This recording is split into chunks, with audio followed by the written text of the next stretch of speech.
Good afternoon, ladies and gentlemen. Welcome to this ordinary meeting of the Council of the 10th of November 2021.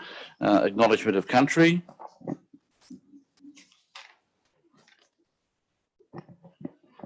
Wingecarribee Shire Council acknowledge the Gundungurra and Tharawal people as the traditional custodians of this land we now call Wingecarribee Shire.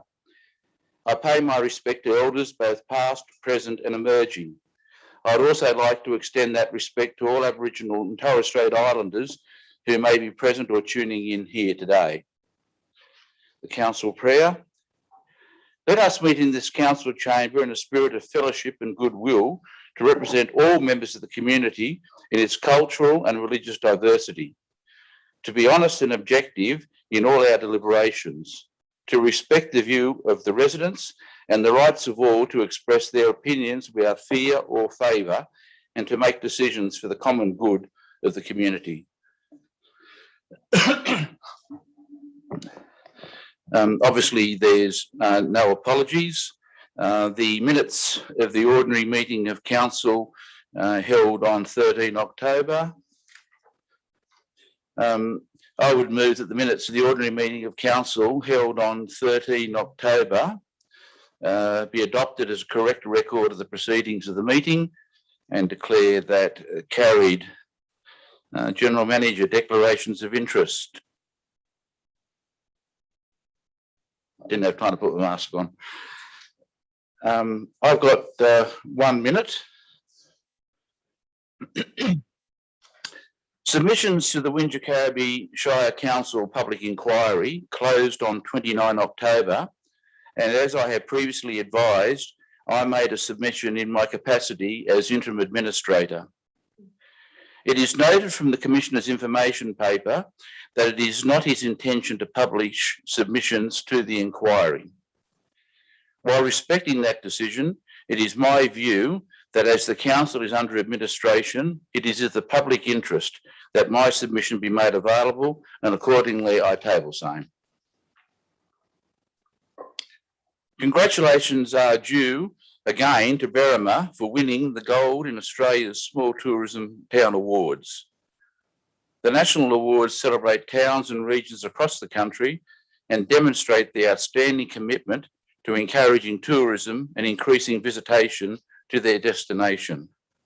On top of winning the State Award of May, this is quite an achievement and well done to the community. There has been considerable resident concern and media coverage in relation to the future of the Berrima Jail, and it is my intention to adopt the recommendation presented on this business paper in relation to the matter. For the record, I would advise that I've been approached by two groups, one community-based, the other a potential purchaser, both seeking support from Council. Both have been advised that, as have all other approaches, that's their approaches to the staff, both, I've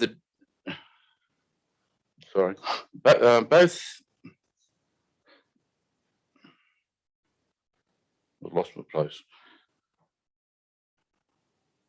Both have been advised, as of all other approaches, of the details contained in a letter to the state member, and as Council will in effect need to be the planning authority, is unable to provide further information.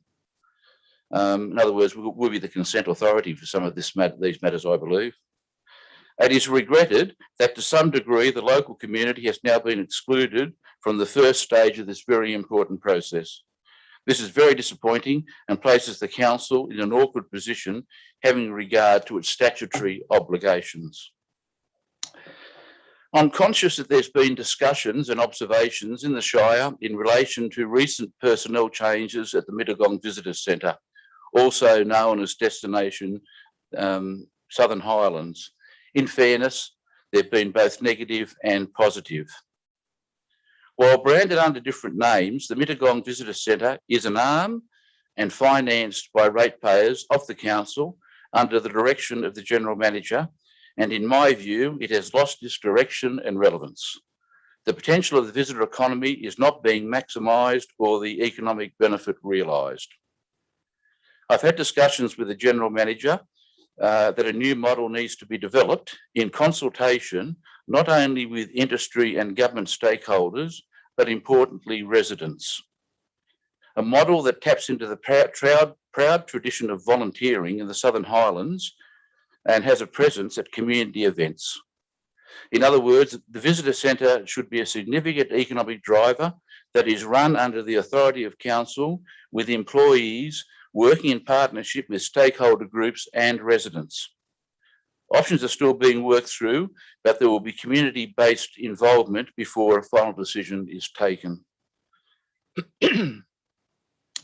Inter-allotment drainage is essentially a private matter. Since I have been the administrator, I've had a number of approaches from residents, and there appears to be a lack of consistency and confusion on the part of the council's administration in relation to council's ability to take action. It is clear that the council can serve notices, but history shows it appears they have been loath to become involved. It should not be necessary for the council to become a neighbour referee, but I've asked the General Manager to arrange for an intervention policy on inter-allotment drainage to be developed so that everybody is on the same page. In my opinion, council should only become involved if overland flows affect habitable buildings as distinct from what sometimes are called former water paths or natural water courses. But I'm happy to leave this to the professionals for a report to council in the new year. A meeting was held last week with representatives of the Nundangoola Gallery in the Redford Park Estate, East Bowral. Those responsible for the establishment of the gallery are to be congratulated, and it's a credit to them that what they have built has been done without any injection of ratepayer funds. The operation of the gallery is a different matter, and council has committed $2.5 million over 5 years, of which $1 million has already been paid. The gallery would like to see council's contribution increased, but I advise them that this would be a question for the incoming council, as I do not feel I have a mandate to become involved. I acknowledge the position of the gallery in that major exhibitions cost a lot of money and are years in the making, but there is no legal agreement, even for the 2.5 million commitment from the council, that the contributions will continue. I understand the situation, but I'm also of the view that ratepayers, through their local council, should be represented on the board. And I've asked the General Manager to report to council as soon as possible on guaranteeing funding for a certain number of years, and to discuss with the board an appropriate council representative also taking their place at the table. Notice has been given that an extraordinary meeting of council will be held on 24 November to deal with council's audited financial statements, the quarterly financial review to the end of September, and other matters that the General Manager would like listed. The Chair of Council's Audit, Risk and Improvement Committee, Mr. Stephen Horn, has also asked permission to address council, which I have agreed to. The General Manager has also raised concerns at the length of time it takes Wingecarribee Shire Council to get its quarterly financial statements to a council meeting. And to address the issue, I understand a report will be coming to the December meeting to have monthly council meeting moves to the third Wednesday in the future. This is a sensible outcome. I attended the Canberra Regional Joint Organisation Board meeting with the General Manager on Friday, 29 October in Canberra. The board meeting provided the opportunity to discuss and plan as a region. At a regional level, there have been many opportunities for Wingecarribee Shire, in particular, to take advantage of the Regional Community Strategic Plan. Whilst the council declined to participate in the project initially, I've asked the General Manager to explore how it can leverage off this work. The Regional Community Strategic Plan provides insight into the region and will be important to regional advocacy, and each participating council will also have access to a suite of collateral, including discussion papers, surveys, drawing sheets and material to support pop-up engagements for individual local government area community strategic plans, And this can be major input into the Shire's own community strategic plan. Other activities at the CRGO include the formation of a water utilities group to support informal discussion between local water utility managers and identify emergent risks that have impacted on local water utilities councils during recent emergency situations like acute flood, fires and drought. The minutes of the CRGO meeting, together with those of the Country Mayors Association meeting, which I attended last Friday, will be listed at the next meeting of council for the information of residents and to ensure transparency. I would move that the minute be received and noted and declare that carried.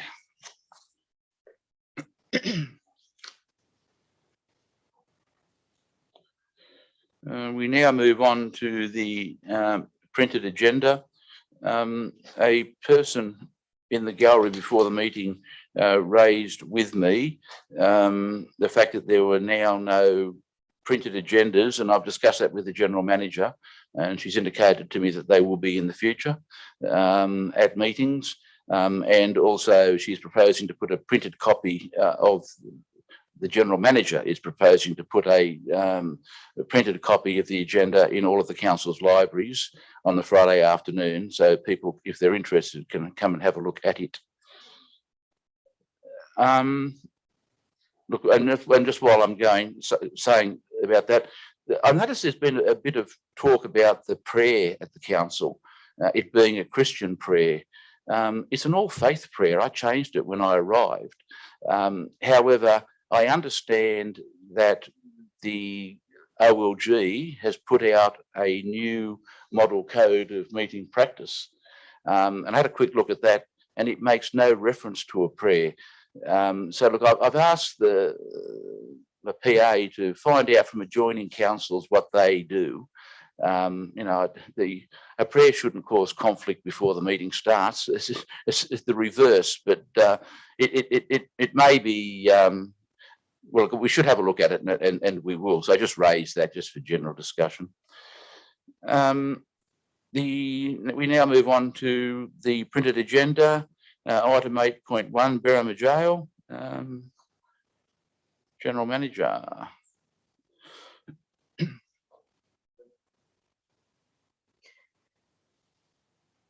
Thank you, Mr. May. Mr. Park will introduce this item. Thanks.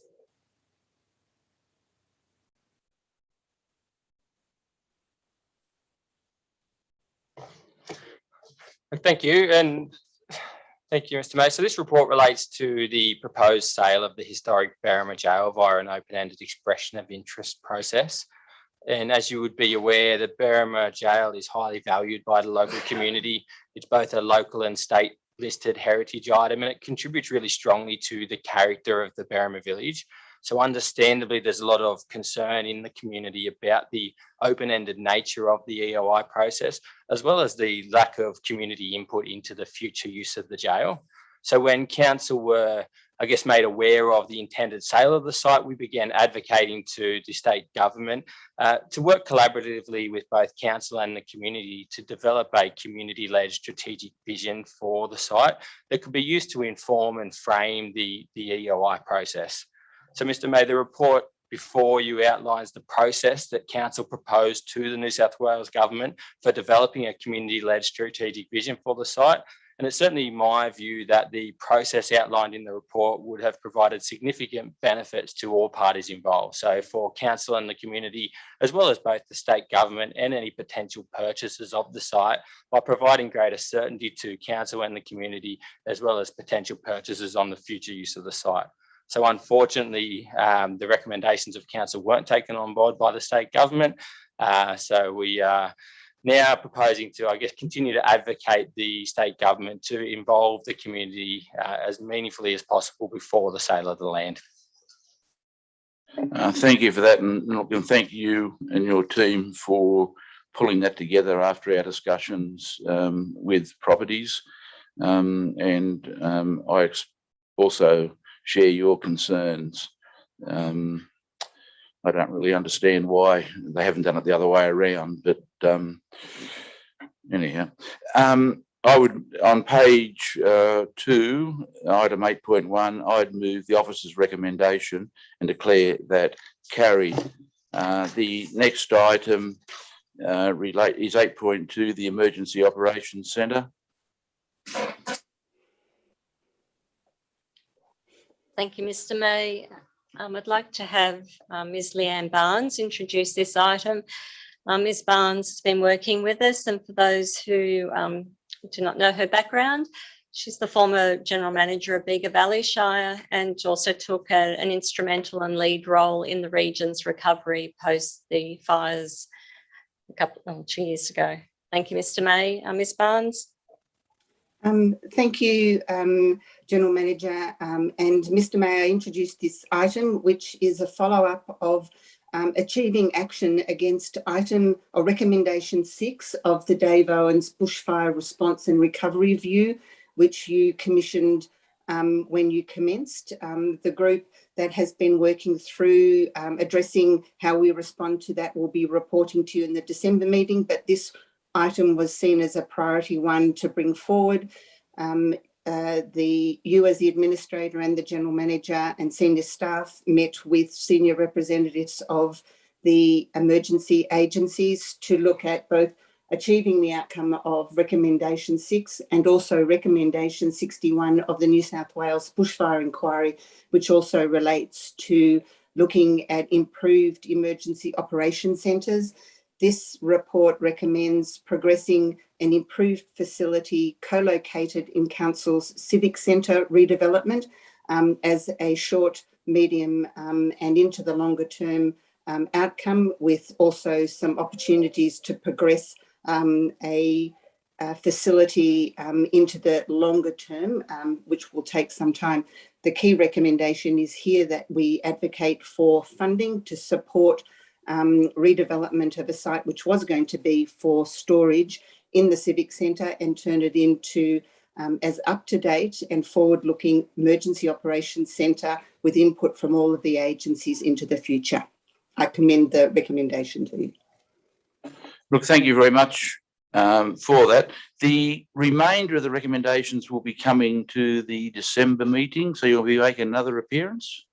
Absolutely, I will. It will have a response from Council and a follow-up from the various staff across the organisation responding to all 44 recommendations Mr. Owens' report, but also following up on items that the Council had picked up through a debrief in 2020 and an emergency workshop. So that report and an update on the actions taken to date and proposed actions into the future and items that sit with other agencies and where they're up to will be presented at the December meeting. If the council was successful in getting the grant, how long do you think it would take to get implementation for the centre? I'd probably have to refer to council's, take that on notice and refer to council's staff. There would need to be some form of probably amendment to DAs and going through that process. However, because a lot of the core infrastructure is in place, I would not understand that it would take all those not that long, but I'm sure that the property staff and building staff would have a better idea of the time frame. Sorry to ask you that without notice. Look, that's right. What does concern me, look, I support the recommendation, obviously, but if we don't get the grant, I think we're going to have to find the money ourselves, because we can't leave but I'm not going to ask you to make an observation, but I think the community can see where I'm coming from, but because we can't have a repeat. So, look, in relation to item 8.2 on page 6 of the business paper, I would move the officer's recommendation 1, 2, 3, 4 and 5 and declare that carried.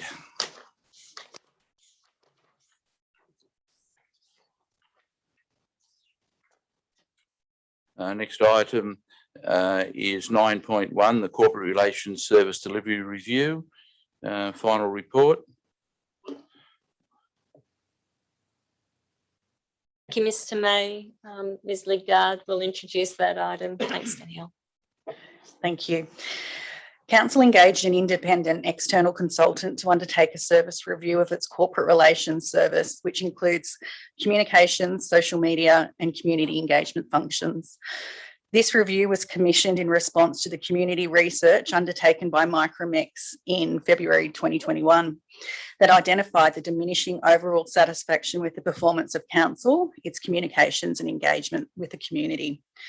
The community research also identified 3 of the 5 main drivers of overall community satisfaction with council were council's level of communication, council's provision of information to residents, and opportunities to participate in decision making. Given the strong community feedback by the community research and the recommendations from the independent reviews commissioned by the independent administrator in relation to communication and engagement, KPMG were engaged to undertake the service review. The objective of the review was to provide recommendations on matching resources with refocused priorities and strategic direction while continuing to develop a contemporary and professional approach. Internal and community consultation excuse me, was undertaken, as well as comparative analysis of other councils. The review found that although communications were occurring extensively at an operational level, there was a diversity of platforms and channels with limited coherence, which did not present a single voice to the community. Further, the report found that there was limited capacity within existing resourcing to take on more strategic and coordinated role. The report recommends 2 transformational approaches centred on developing a customer experience strategy and identifying tools and applications necessary to support this. Council has commenced preparations for the implementation of a customer response management system that will support these recommendations. 6 strategic recommendations supported by 5 tactical recommendations were presented in the review. The intention of these is to provide strategic direction and oversight to ensure the service is delivered in a manner that meets customer needs and to overcome gaps identified in the earlier community research. The report highlights the connection between corporate relations service and customer services, which is reflected in the findings and recommendation. Commitment across the organisation will be required to fully realise the intentions of the improvements and recommendations.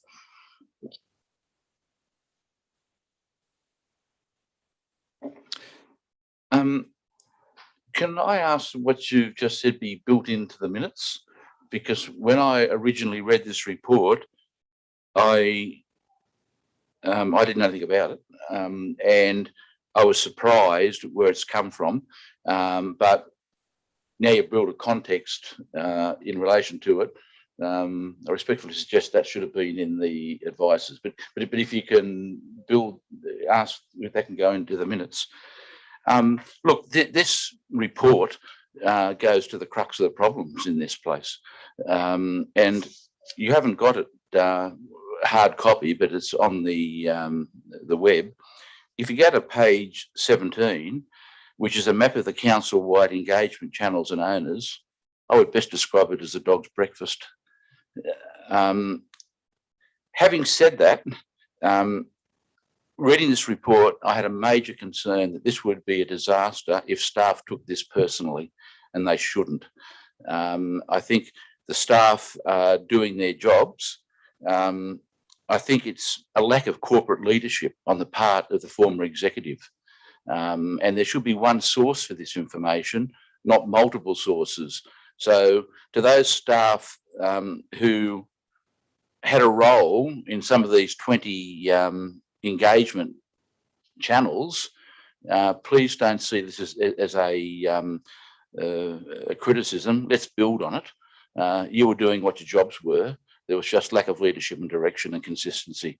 And I think as the general manager works through the whole organisation, this is going to be a feature of the silo approach. And I would think that the structure that the council is putting in or the general manager is now putting in place will bring these walls down. And this is a good place to start. And I I'll say it publicly, I think the next place to move on to is the customer service contact interaction. And I know you've already started that with the complaints and accolade handling scheme, which I talk a lot about it when I've been out with the communities recently. But you know, we're on the road to recovery, if I could put it this way, to make this a community-based organisation, something that the residents can be proud of, and something very importantly that employees can be proud to work for. Having said that, I don't agree on page 16 with elected members' communication support. It may give those who were councillors or those who seek to be elected members an unrealistic expectation. In my view, it's not the role of the governing body or the council's administration to provide assistance for elected members in managing their own communication and engagement activities. Far from it. So I'm going to move the recommendation for 9.1 as outlined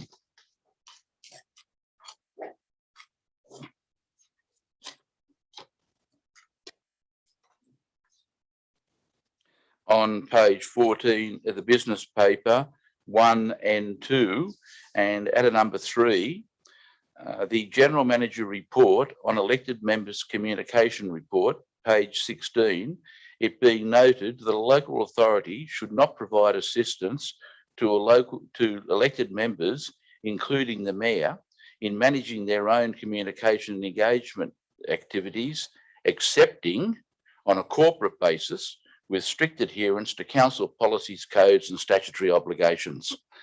And I would declare that carried. So in other words, it's not the role of the council's administration to provide assistance to individuals. The council is a corporate, except through agendas and the like.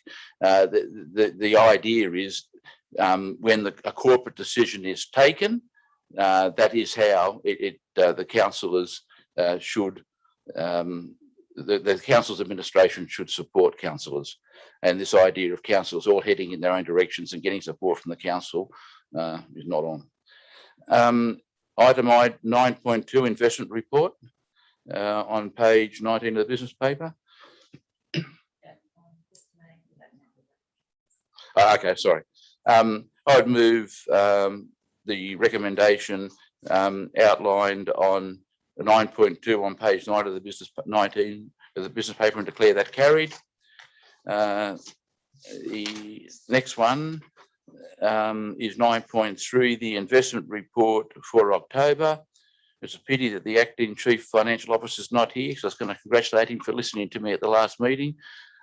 He's got the October investments up very quickly, which should happen. So my thanks to that person and supporting staff. In relation to 9.3 on page 26 of the business paper, I'd move the officer's recommendation and declare that carried. We now move to 9.4, rates, water and sewer charges, subsidies.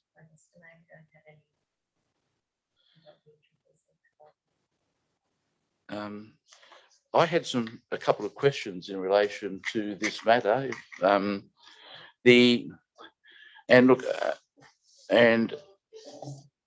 I don't find out all this stuff myself.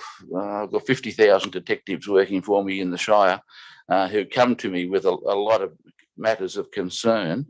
I just am a bit worried in relation to on page 37, the Scout Association, the Scout Hall at 228 Sherwood Avenue, Bowral.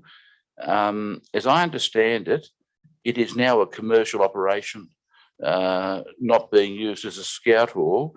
I know that the full amount of the rates are not being written off, but has anyone got an answer why we're writing off $958? Thank you, Mr. May. I have asked the staff with regards to the property in question. Basically, because the council policy allows for this, they have interpreted the policy that it's still a scout hall. There is no, we don't understand whether the commercial operation is only leasing part of the premises and the rest is still being utilised by the scouts. And as such, the interpretation was made that they're still entitled, given their classification under the policy, to receive a subsidy. They are looking at getting some more information on that, but that's the information they had at the time of making that assessment. My other question relates to, in effect, rectories and the like of churches. Are any of the water and sewerage charges, I understand for churches and places of worship, no problem, but for, and there's no rates on manses and the like. I'm just interested whether we write off the other charges as well on those properties. As I understand it, it's for the rateable or for the property area. So to actually, and sometimes they're meted and as one. So to be able to take those charges separately, we haven't done that as yet, but that's something that we can certainly look at. That we can, but that would then depend on the meted property and how we assess that. Mm. I'll do some more investigation on that, Mr. May. Sorry?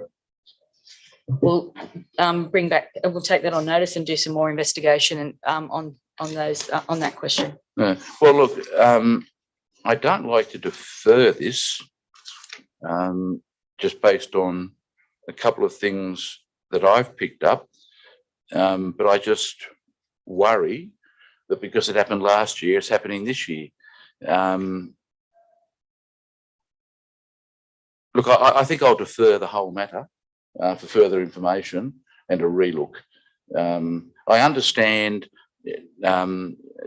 places of worship and schools being non-rateable, but in some of these facilities, you know, there is water and sewage other than at the church. And I just would like a little bit more information on what other councils do in that regard.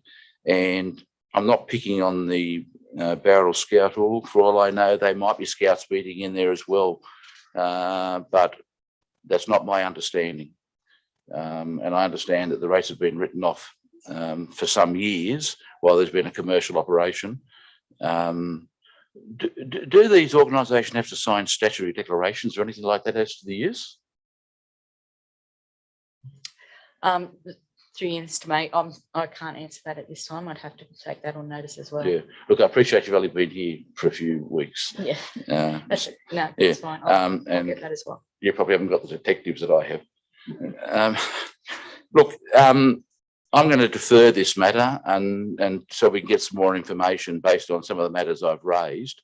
I'll make it very clear that this is not having a go at any of these users. I just want to make sure we're consistent and fair with everybody. And I think that's very important. So I would move that this matter be deferred for further information and declare that carried.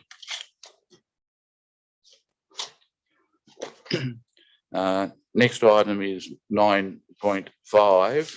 And I don't think there's a speaker on this. I would move the recommendation outlined on page 11 of the business paper and declare that carried. 9.6, the annual financial statements. My note says there's no speaker on this either. I would move the officer's recommendation outlined on page 45 of the business paper and declare that carried. Item 9.4, point 7, the Berrimah District Family Historical Society and the refurbishment of Mittagong Memorial Hall. Is there any? Well, this is a good news story, so I'll talk on this one, and thank the staff and those responsible for having peace declared in Mittagong at the Playhouse. I think this is an excellent outcome, and I understand that there have been meetings to take this matter forward, and all parties, as recent as today, and all parties are happy. So could I move in relation to 9.7, the officer's recommendation, adding the following words in one, and thank the society for their cooperation. And declare that carried.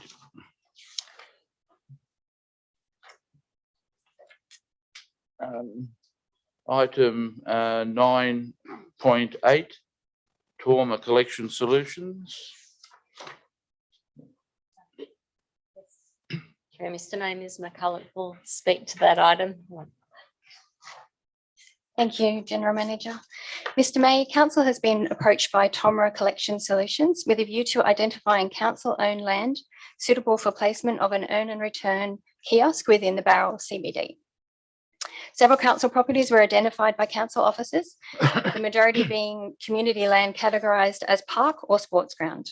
Following further investigations, it was determined that the proposed own and return facility was not in keeping with the objectives of council land categorised as park or sports ground and therefore prohibited on those sites. It was further determined that the only community land that could accommodate the proposed kiosk was land categorised for general community use. The pool car park was chosen for further investigation as the area of the car park was identified as general community use, and therefore placement of the proposed kiosk is authorised by the plan of management for that site. Public consultation was undertaken for a period of 4 weeks to gain community feedback. As part of the consultation, in excess of 300 notification letters were sent to residents in the vicinity of the pool. Friends of Bowral and the Southern Highlands branch of the Vietnam Vets Federation were also notified. In addition, 3 advertising signs were placed on site, including a sign on the main road, a sign near the entrance to the pool, and a sign at the start of Cherry Tree Walk. The matter was also placed on Council's website and Your Say Wingecarribee. Substantial public interest was generated and 92 submissions were received during the period of consultation. Feedback received indicated that whilst the community is generally in favour of an earn and return kiosk being placed in Bowral, there is strong community objection to the facility being located at the Bowral pool car park. This matter is now reported for decision on the proposal following the community consultation. Yeah, look, thanks for this. I certainly endorse the fact that the staff aren't proposing now to place an earn and return kiosk in the Balmoral Pool car park. But I don't understand why we continue to look for a suitable location when it's the role of the commercial organisation to do that. I could take them tomorrow, it's too wet this afternoon, to plenty of locations on the western side of the train track, which I am very confident are zoned appropriately, and they can enter into their own financial negotiations with the relevant property owners and put a DA in, and we can deal with it appropriately at the council. So I'm only going to move 1. I'm not going to move 2. I think we should get out of this. There's been enough problems with the location that was proposed. I think the council staff were trying to do the right thing, but at the end of the day, it's just caused a headache for all of us. In relation to item 9.8 on page 54 of the business paper, I would move item 1 and declare that carried.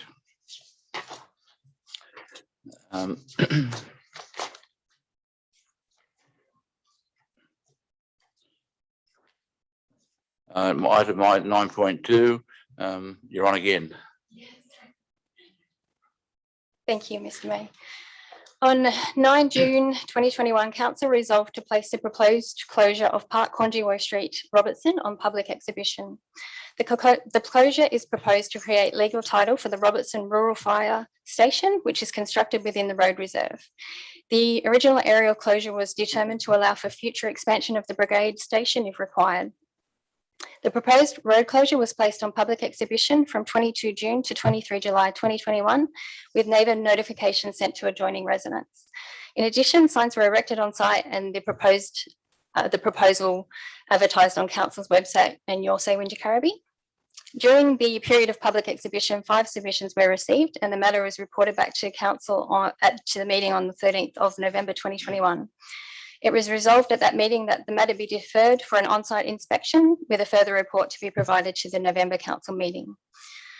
Following the resolution of Council, a site inspection took place on Wednesday, the 3rd of November. In attendance at that site inspection were 2 submission makers who raised concerns in relation to the size of the area proposed for closure, drainage issues at the site, and the severance of Conjeewoy Street and Wollongunda Street, which would prohibit opening of Conjeewoy Street as a through road if required in the future. Following the on-site inspection, further investigations have been undertaken in relation to drainage at the site and the area required by the RFS to satisfy their operational requirements. Following consultation, it has been established that a reduced area of closure would be acceptable to the RFS, and the matter is now referred back to Council for decision on the closure. Yeah, look, thank you for meeting us on site in Robinson. At the meeting, I understood the lady who came here was concerned about walking as well in these areas, walking trails, and that was one of the reasons why I wanted to go and have a look, but that wasn't the issue. The lady wants the road reconstructed. And that's just not going to happen, having regard to the topography and the infrastructure that's there already. So I think we discussed it at some length on site. One lady was happy, one lady wasn't, but that's life at the end of the day. But I would move the recommendation detailed on page 70, item 9.9 of the business paper, but adding into number 1 the words after on the 3rd line, Robinson, as detailed in attachment to page 76. So that makes it very clear, the new boundary. And I thank you, I declare that carried, and thank you for your work in difficult circumstances with this one.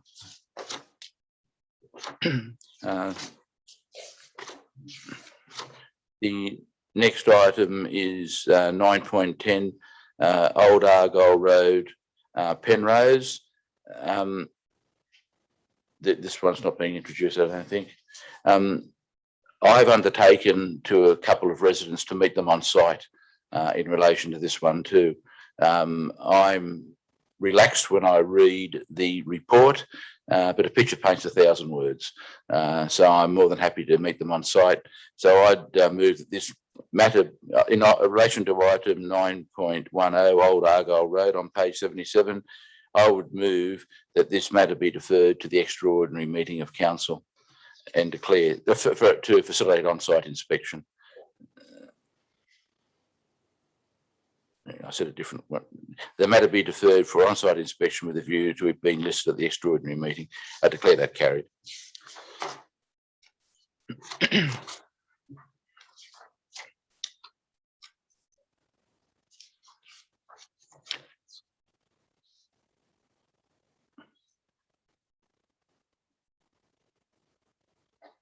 The next item is 9.11, Australia Day event survey results on page 89 of the business paper. Thank you, Mr. May. Ms. Lidgard will provide an introduction to the report. Thank you. This report outlines the outcomes of the recent Australia Day event survey, which aim to identify opportunities for improvement for future events and outline plans for Australia Day 2022. Wingecarribee Shire Council, in conjunction with members of the historic Berrima Courthouse Trust, have held Australia Day celebrations in Berrima for the past 25 years. However, as a result of the 2019-20 Black Summer fires and COVID-19, the event has been cancelled in the previous 2 years. In preparation for the 2022 Australia Day event, a survey was undertaken to seek feedback from the community on event attractions, its location, and also sought other feedback from the community. 246 survey responses were received. The majority of residents indicated Australia Day events should be held in Berrima as opposed to community-led events across the Shire. Attractions such as food stalls, live music, art and craft stalls were also most valued activities. There was also an emphasis on local entertainment, parade participants, stalls and produce. Based on the survey response, it's proposed the Wingecarribee Shire Australia Day event will be held in Berrima, commence the day with a citizenship ceremony, an address by the Australia Day Ambassador, an announcement of the Citizen and Young Citizen of the Year, include a street parade that celebrates and acknowledges local volunteer groups, emergency service providers, and invites a broader range of local participants. It will also include locally based market and food stall providers, provide entertainment that is locally based, and staff are currently investigating holding an outdoor cinema in the evening. Council currently budgets $29,000 for this Australia Day event. However, this year the National Australia Day Council has announced a community grants program for between $10,000 and $20,000 to enable Australia Day events and activities to proceed in a COVID-safe environment, regardless of last-minute changes to public health orders, and also encourage community participation in Australia Day events and activities. Council staff are currently in the process of preparing that grant application. Can we have that included in the minutes, because the grant application is not mentioned in the report? If you're successful, who determines where that additional money is spent, or does it go to Berrima? The guidelines are about sort of enhancing the event that already exists, but also having a plan B. So some of the money would need to go to that plan B opportunity, which would be looking at holding an online Australia Day event. So having those backup plans in place. Yeah, that's the key.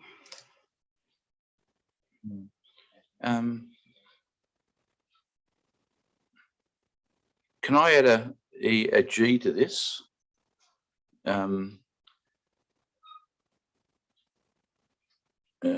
Should council's application to the Australia Day Council be successful, the allocation of funds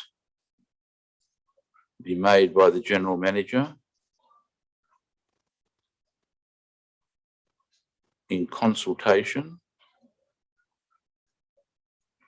with the Interim Administrator.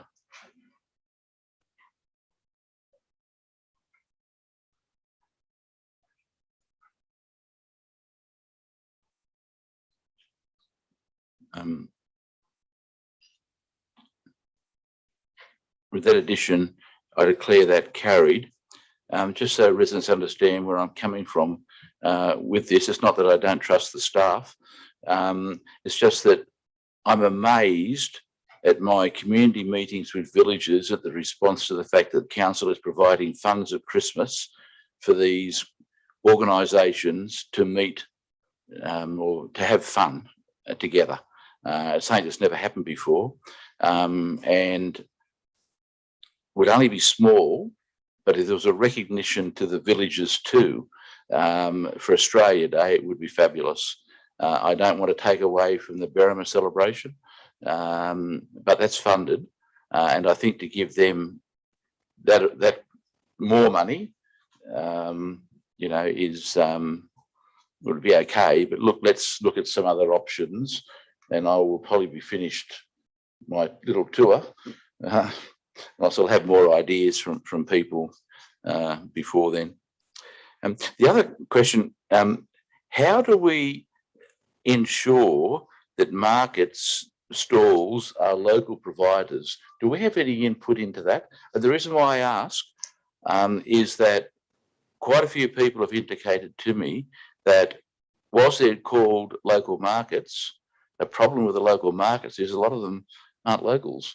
And, you know, I don't want to rock the boat on this, but I just think that we need to emphasise to people that the importance, particularly in these times where people have done it so tough, of locals.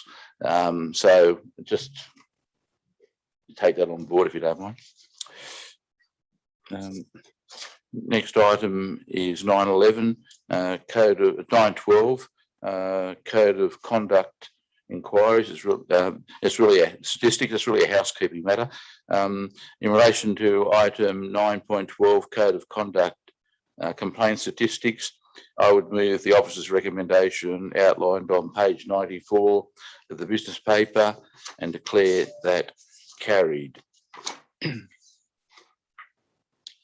9.13, the new draft guidelines for risk management and internal audit framework. Ms.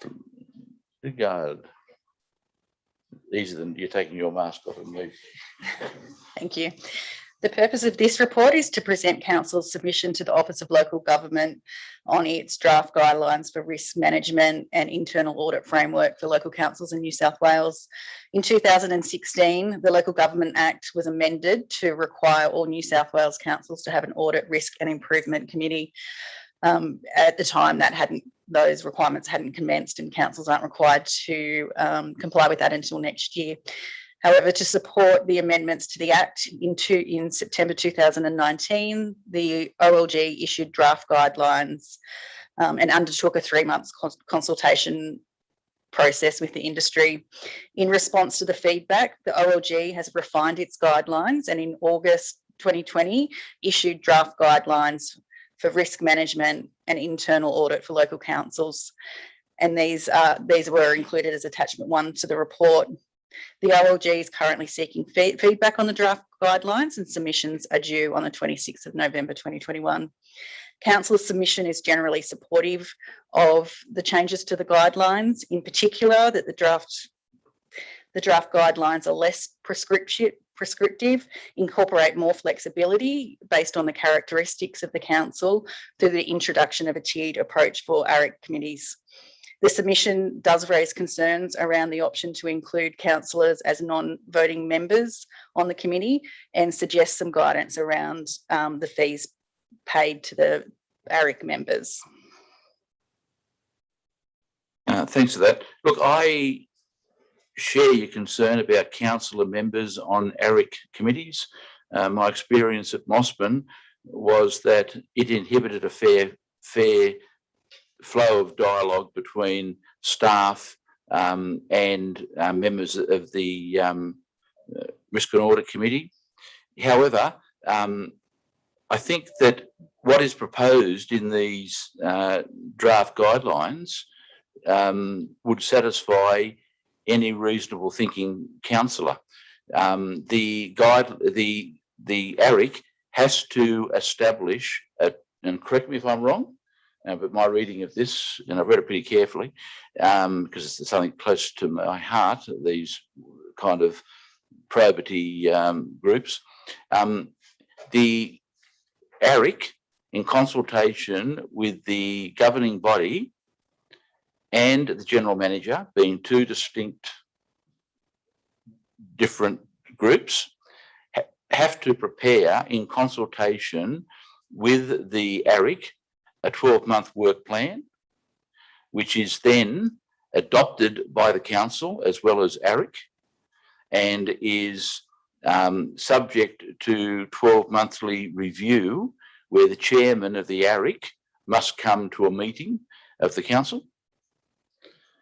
Secondly, they will now have an end of term report that has to be independently assessed. That, in other words, not by the general manager, not by the council, not by the ARIC, by an independent accredited person to give some satisfaction to the community and to the council and to the general manager that the process is working. And I think any fair-minded person would see that having enough checks and balances. If I could give the staff some feedback, apparently there was an induction yesterday for our new ARIC committee that was for most of the day. I was contacted by a member of the ARIC who I hadn't met before to say to me that of the 9 risk and audit committee committees he's been involved with, this was by far the best induction. So I think to those involved, well done. Maybe I don't know what Mr. Horn wants to speak about, whether it's the budget or the processes. You probably have more information than me, General Manager, but I just agreed to him coming. So perhaps he might even raise that at the extraordinary meeting as well. But I think we're off to a good start. Having said that, I want to add something to the recommendation so that we take it forward very quickly, because the timeline for the introduction of these guidelines is years. And I just think we should get on with it. So I would move the officer's recommendation, item 9.13, outlined on page 100 of the business paper, and call the officer's recommendation number 1 and add a number 2. The General Manager be requested to liaise with the Chair of the Audit, Risk and Improvement Committee to implement as soon as possible the draft guidelines, particularly in relation to the annual work plan. I declare that carried. The next item is 11.1, the New South Wales Public Spaces Legacy Program.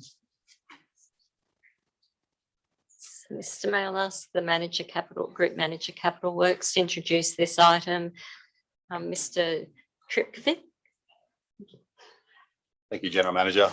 Mr. May, the purpose of this report is to inform Council of the successful amendment to the funding application under the Public Spaces Legacy Program. In August 2020, the New South Wales Government announced the $250 million program to protect the health of the community and provide economic stimulus in response to the COVID-19 pandemic.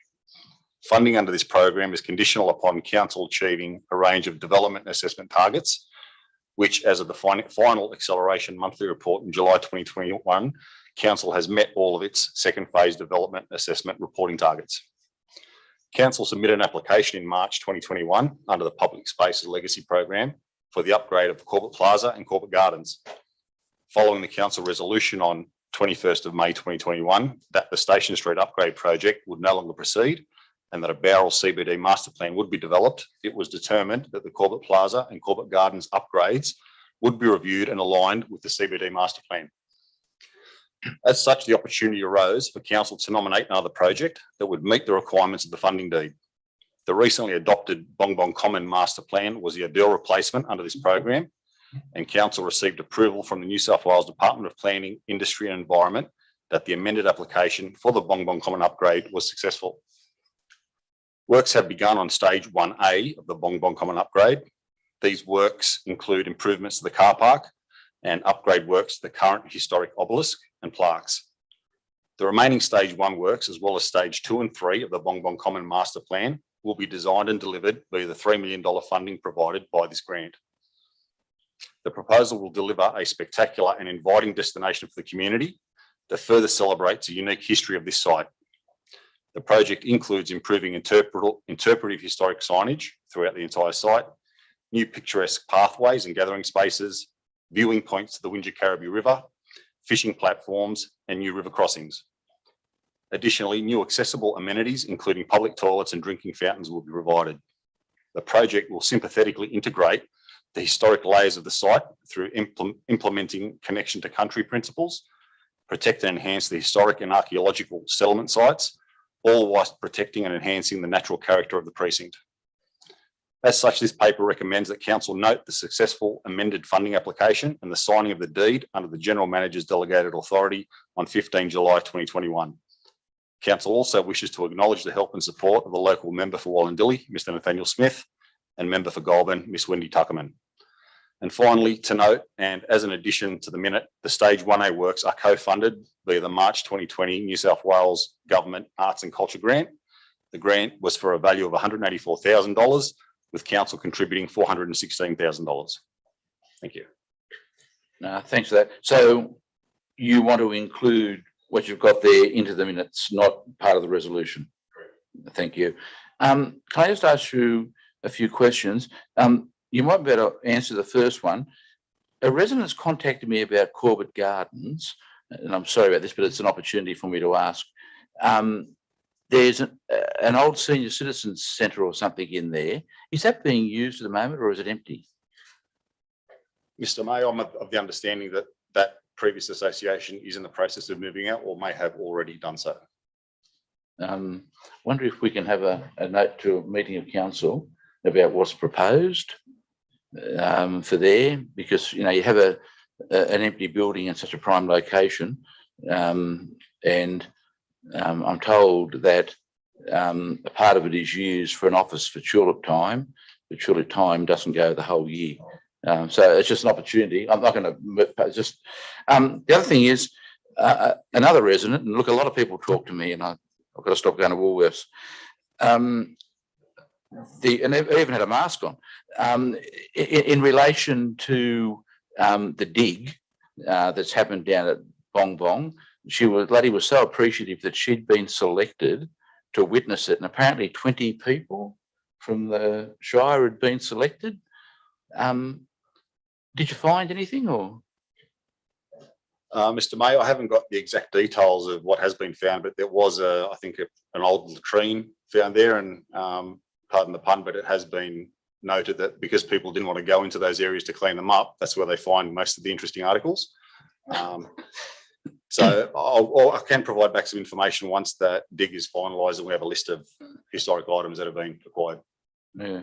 And is it true that during summer, if you walk along there, there's the occasional snake sunning themselves on the path?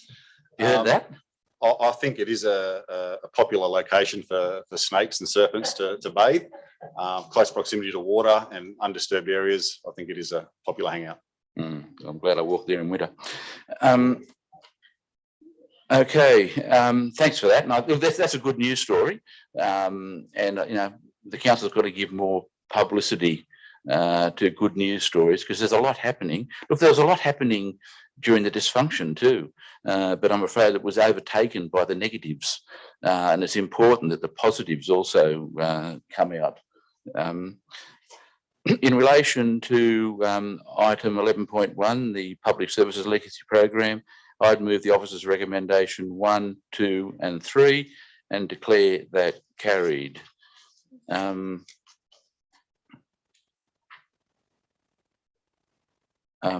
Item 11.2 on page 225. This one is not being introduced.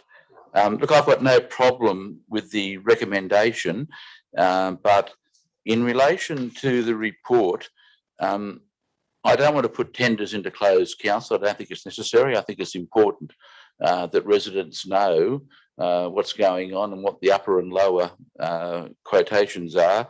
But I did have a little bit of trouble understanding this one properly, particularly with the non-compliant tenders, that they didn't meet the non-cost criteria weighted threshold, quite a few of them. And I had difficulty understanding whether that the reasons for non-compliance made them non-compliant, if you know what I mean. But look, I'm happy to have a word to whoever's responsible for the report, just so that next time round, it can be a bit clearer, because I read it that the tenders weren't non-compliant and therefore ruled out, but through assessment they were non-compliant and didn't get up. And that's where I'm coming from. It's pretty technical, but I think it's important if we're not going to have confidential reports to the council. I would, in relation to item 11.2, on page 225 of the business paper, I'd move the officer's recommendation 1 and 2 and declare it carried. And the next item is 11.3, Station Street upgrade. Everyone waits with bated breath. So Mr. Wadling will introduce this, and Mr. Wadling's our design and project engineer. Thank you. Thank you, General Manager, and to Mr. May. Investigation and design work is well underway on the Station Street renewal project, and as this work has progressed, there are some additional works that have come to light that are needed to be included in the scope of works, as they are essential works that will contribute to a safe, functional and satisfactory solution for the community and will enhance the outcome of the project. These additional works include the construction of a new water main in the eastern footpath from Bulway Street through to Merrygang Street, and removal of the redundant asbestos concrete water main that is in the road pavement. 2, construction of a pedestrian blister crossing and footpath and associated street lighting to provide an extra pedestrian link to the railway station from the town CBD. And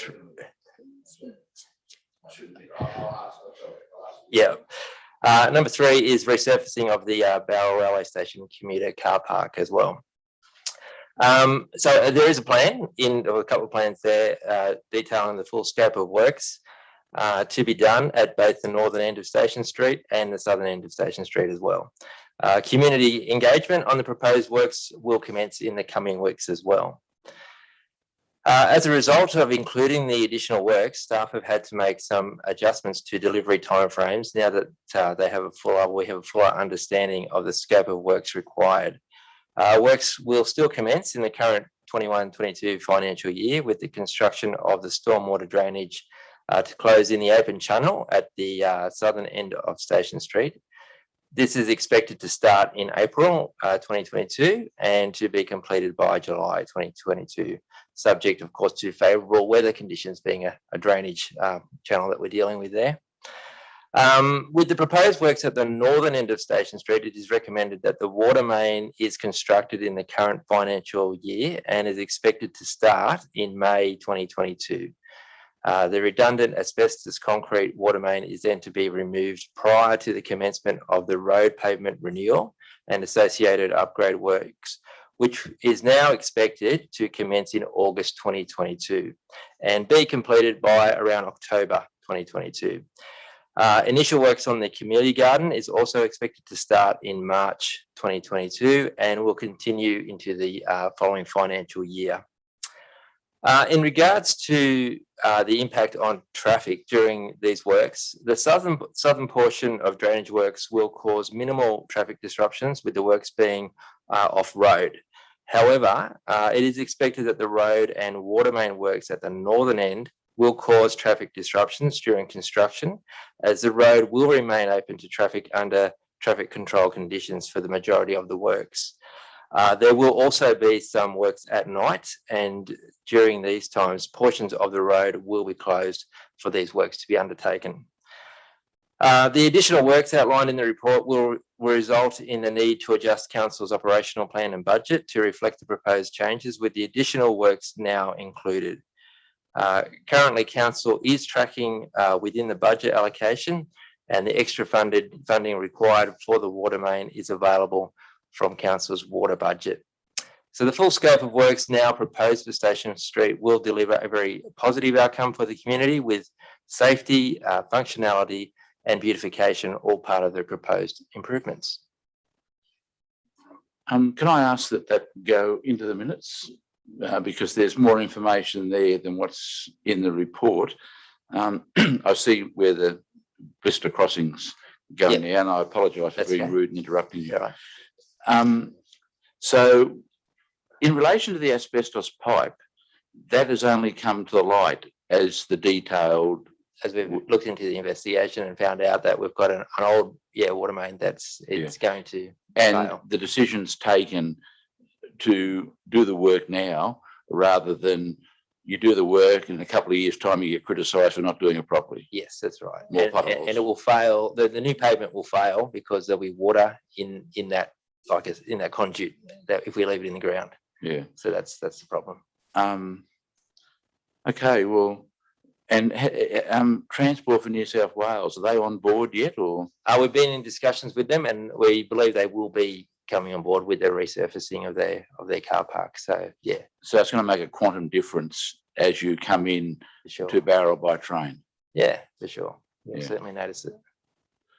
Okay. Well, thank you very much for that. And I think residents will be happy. So as I understood it, there'll be minimal closing of the road. It will be, the road won't be closed, but there will be traffic control on the side of the road, particularly when we're doing curb and gutter works. So we'll have that parking lane closed down during that work. So there will certainly be traffic control but the road won't be closed down until the night works, which we expect when the whole road is milled and then re-sheeted with asphalt, that then it'll be closed down during those night works. And most of the work, the work will be finished this time next year. Yes, that's what we're Good expecting. outcome. Okay, thanks very much for that. In relation to item 11.3, Station Street upgrade, I would move the officer's recommendation, adding a number 6. Council note that a package is being prepared for further consultation and information of residents. And I declare that carried with the 1, 2, 3, 4, 5 and 6.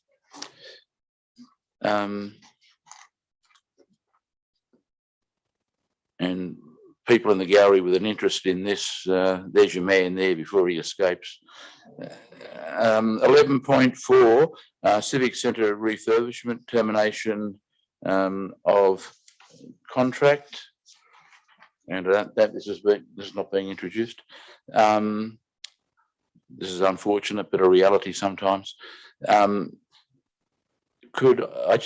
It's unrelated, but will the report of Mr. Smith, will it be available for the December meeting?